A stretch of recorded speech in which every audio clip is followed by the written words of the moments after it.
Nagbabalik po ang DepED Hour. Sa ating pong Tele-Turuan, matutunghayan po natin ngayon ang lesson na may kinalaman po sa uses of adjectives. Mula po ito sa Module 3 ng English Season 4. Ihatid po sa atin ang araling ito ni Master Teacher Rachel Villegas Villamar. Tunghayan po natin ang Tele-Turuan. Good evening and welcome to DepEd's Tele-Turuan for our Module 3 in English. Tonight, we're going to have describing with picture words. Aside from nouns, pronouns, and verbs, there are other words and word groups used in sentences. These other words and expressions further enrich ideas and clarify meanings. Through these words, the readers or listeners can better create pictures or images in their minds. These words are called modifiers, which are either adjectives or adverbs. Regardless of their kind, they both enhance communication by making it clearer, more vivid, and more interesting. Let us start with describing with adjectives.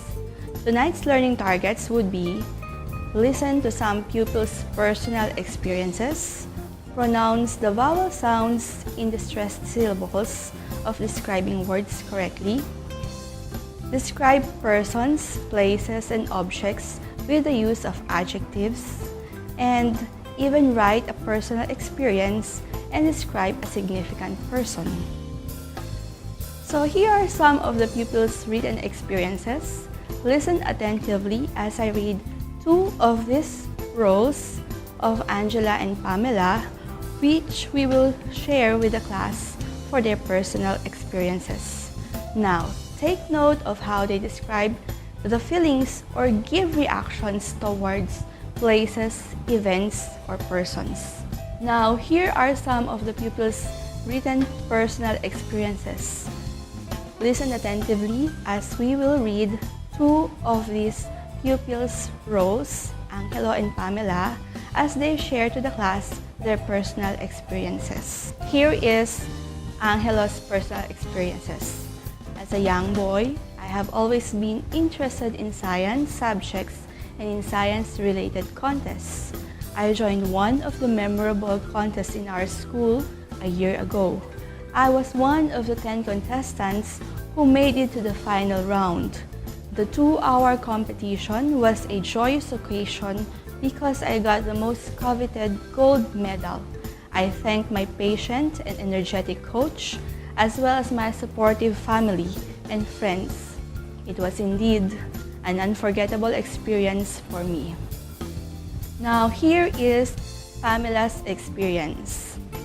I had the experience of taking care of 2 white rabbits. I considered them prized possessions, having been given by my best friend, Amy. I housed them in a rectangular-shaped cage. I fed them with pellets and crisp cabbage daily. How amused I was whenever I felt their smooth, fine hair. However, bad days came when they got foot and mouth disease. My father's decision was to leave them in a far forest, never to return to our house. Sadly, I had to let them go. From these 2 written experiences of the pupils, let us derive some questions to be answered. What has been the interest of Angelo?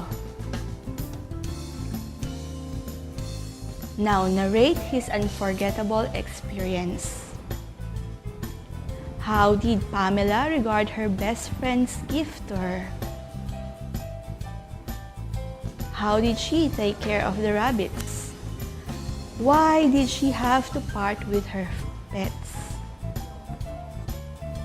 Now, using Angelo's and Pamela's experiences, we are going to compare 2 kinds of sentences.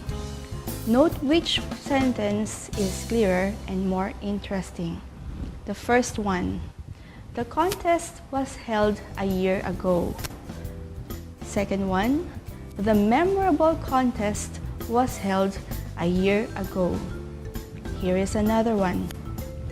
I thanked my coach.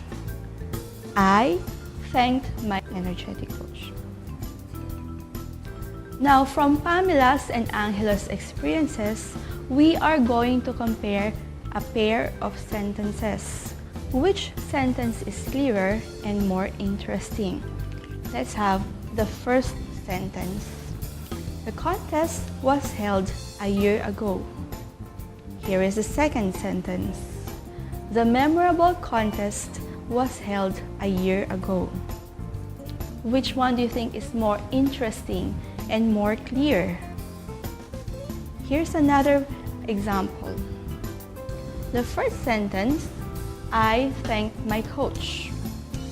The second sentence, I thanked my energetic coach. Do you notice now which one is more interesting and clearer? Okay, here's a third one for you to be able to derive which one is more clearer, which one is more interesting and clearer. First one, Pamela housed the rabbits in a cage. Second one, Pamela housed the white rabbits in a cage. Let us now take a break before we continue with our module